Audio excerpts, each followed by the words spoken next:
Welcome to our deep dive, where we're going to be talking all about how to improve your thinking and make your mind more effective. We're going to be looking at a book by Darius Foroux called Think Straight, Change Your Thoughts, Change Your Life. It's a good one. So have you read it? Oh, yeah, it's a fascinating read, It Yeah. goes beyond that abstract theory you get in a lot of self-help books. Yeah, definitely. Forough blends philosophy and psychology and a lot of personal anecdotes to give you practical advice for better thinking. Yeah, I really like his style. Yeah. It's very straightforward and easy to understand, which is always helpful. Yeah, for sure. So the book kicks off with this compelling story about William James, Oh, yeah. the so-called father of American psychology, That story. who battled severe depression, actually. It's amazing how James, despite facing all this adversity, Right. he had this huge breakthrough. Yeah. He realized that we're not at the mercy of our thoughts. We're not just victims. Exactly. We have the power to choose what we focus on. That's a light bulb moment for a lot of people, I think. Absolutely. And that's the foundation of this whole deep dive, really. The idea that improving the quality of your thoughts can lead to positive changes in your life. It sounds so simple, but so many people miss it. Right, exactly. Forough takes that classic mind over matter concept. Right. It gives us the practical how-to, Yeah. which is often overlooked. So why do we need to train our minds in the first place? I mean, we think all the time. Right. It's not about just thinking more. Yeah. It's about thinking better. Yeah. Think of your brain like a muscle. Okay. If you don't exercise it, it gets weak. Makes sense. Just like our bodies need exercise. Yep. Our minds need constant training. Yeah. Yeah. And that training shouldn't stop when we finish school. This reminds me of when I first moved to London. Oh, tell me about it. Complete apartment debacle. Oh, no. The landlady backed out at the last minute. The joys of big city living. Yeah, tell me about it. I was stuck with this van full of my belongings and nowhere to go. Oh, it's rough. And instead of finding solutions, I kind of spiraled. Yeah.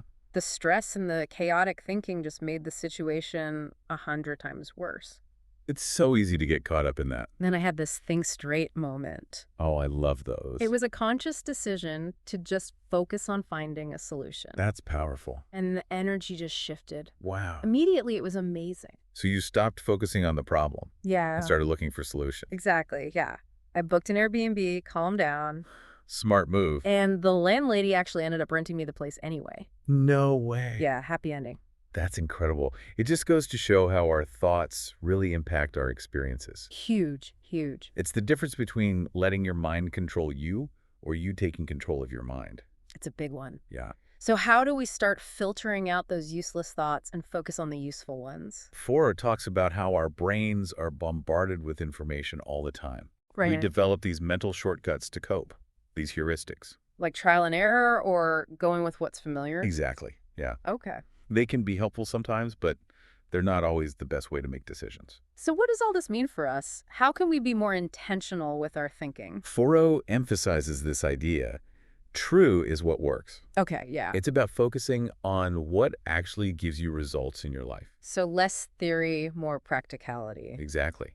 He challenges you to ask yourself, will the outcome of this decision change the way I live? That's a great question. It really cuts through the noise Yeah. and helps you focus on the decisions that matter.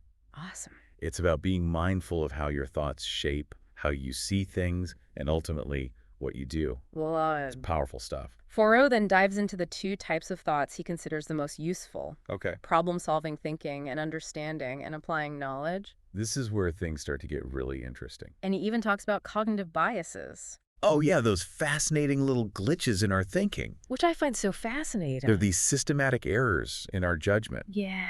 They're fascinating because they show just how unreliable our minds can be. They can be. For sure. Can you give an example? Yeah, take the attentional biases. Okay. Basically, it says that we tend to focus on information that confirms what we already believe, Okay. even if it's not true. Interesting. It's like our thoughts are shaping how we see the world around us. That's crazy. Crazy, right? Wow, so even when we think we're being objective, Yeah, our biases might be sneaking in. exactly. It's a reminder to question everything. That's unsettling, It is, yeah. but also kind of exciting. It is exciting. It means we can always improve. There's always room to grow. Exactly. And be open to different ways of thinking. Forough then challenges the typical pros and cons list for decision-making. The classic pros and cons list. I know you're a fan of. I've definitely fallen into that trap before, and it always felt like something was missing. Especially with big life decisions, you know? Forough suggests there's often more than just this or that, you know what I mean? Right. He introduces the concept of abundant thinking, Okay. the idea that there might be multiple options and solutions we haven't even thought about. Instead of limiting yourself to like a binary choice, Right? you should be looking for more creative possibilities. Absolutely. And he stresses the importance of details, Okay. even in small decisions. Oh, interesting. He uses this great example from his own experience, Like? choosing the title for this very book. I'm curious, how did that play out? He went through tons of iterations, Yeah. really considering the impact on readers, Yeah. aiming for something unique and memorable. That's a good point. It shows how even small details can make a huge difference. So it's a reminder that details matter. Yes. And we shouldn't rush through them. Right. But all this thinking is useless without action. Right. Absolutely. Forough is a big believer in taking action. He is? He even dedicates a whole section to it. So how does he take thinking out of the equation? It sounds like a bit of a paradox. It does. He's not saying we should never think. It's about recognizing when to shift from analysis to action Okay. and how to create systems that streamline our decision-making. Can you give me an example? He talks about his own struggles with exercise. Okay. Instead of overthinking it every day, you know. Yeah. He created these rules for himself. Okay. Exercise at least 30 minutes a day. Okay. Don't overexert yourself. Eat healthy and track your progress. So creating a framework that minimizes decision fatigue Exactly. and allows you to just do it. He calls these systems, Okay. and they can be applied to any part of your life. That's a really helpful way to think about it. Yeah. It reminds me of that saying, work smarter, not harder. That's it. So in a way, he's advocating for thinking about how to think less.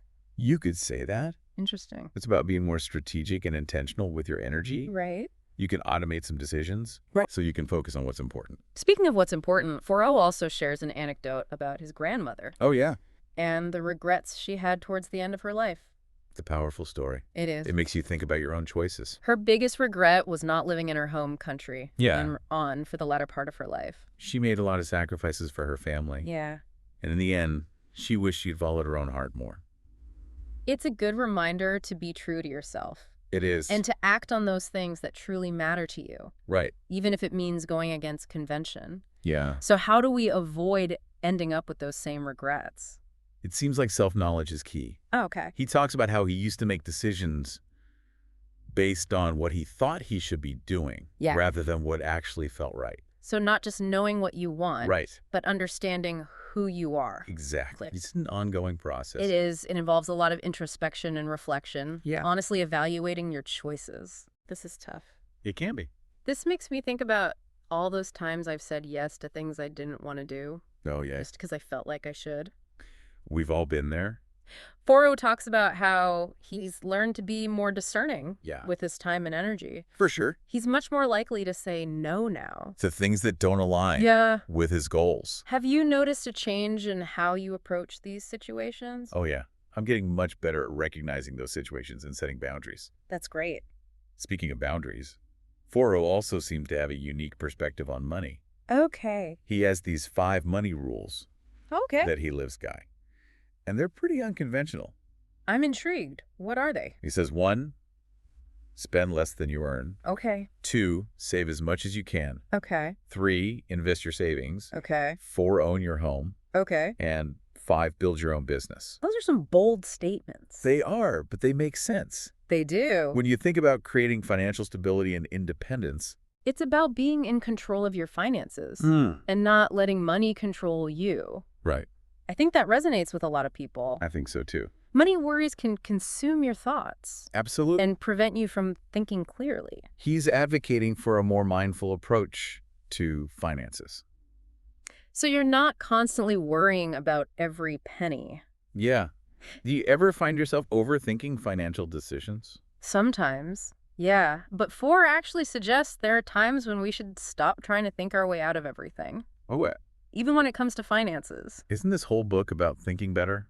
He's not saying we should just stop thinking altogether, it's Right. more about recognizing that sometimes our best ideas come when we're not actively trying to force them. Like when you're taking a shower or something. Exactly. He talks about the importance of letting your mind wander, Yeah. giving yourself permission to just be Right. without constantly analyzing and problem solving. Do you ever make time for that kind of thinking? I try to. I try to. It's hard. Yeah, it's hard in our busy world, but I think it's important. It is. Forough encourages us to find those activities that help us, release our minds. Yeah, like what? It could be meditation, yoga, spending time in nature, Right. anything that allows you to just disconnect from that constant mental chatter. Yeah, I like that. It's about giving your brain a break so it can come back even stronger. I agree.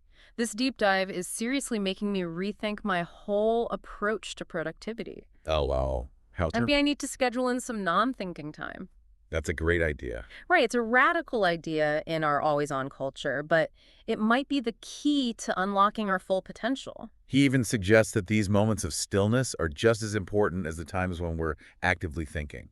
Interesting. I like that. Yeah. Forough then ends the book with this really powerful message about thinking beyond ourselves. Oh, tell me about it. He tells this story about how William James, despite achieving all this success, he chose to credit the philosophy of pragmatism to his friend Charles Sanders Peirce, Oh, right. who had kind of fallen from grace at that point. What a powerful example. It is. It's a beautiful example of generosity and recognizing that our lives are interconnected. Yeah, it's not all about personal achievement. It's about making a positive impact on the world around us. Exactly. So what does all this mean for you? What's the main takeaway from this deep dive? Foro's book is a call to action, you know? Yeah. It's a challenge to think differently, to be more intentional with our thoughts. Be more mindful. Yeah, and to create a life that's truly aligned with what you believe in. It's about recognizing that our thoughts have power and we can shape our own reality through the choices we make. Absolutely. And Foro leaves us with this thought-provoking question. Since action follows thought, how can you apply these ideas to make positive changes in your own life? That's a great question to ponder. We've covered a lot of ground in this deep dive. And I really encourage you to pick up Think Straight by Darius Foroux to keep exploring these ideas. Yeah, it's a great read. And he also suggests checking out the works of William James if you want to delve even deeper. That's a good idea. Thanks for joining us on this deep dive into better thinking. It's been a pleasure.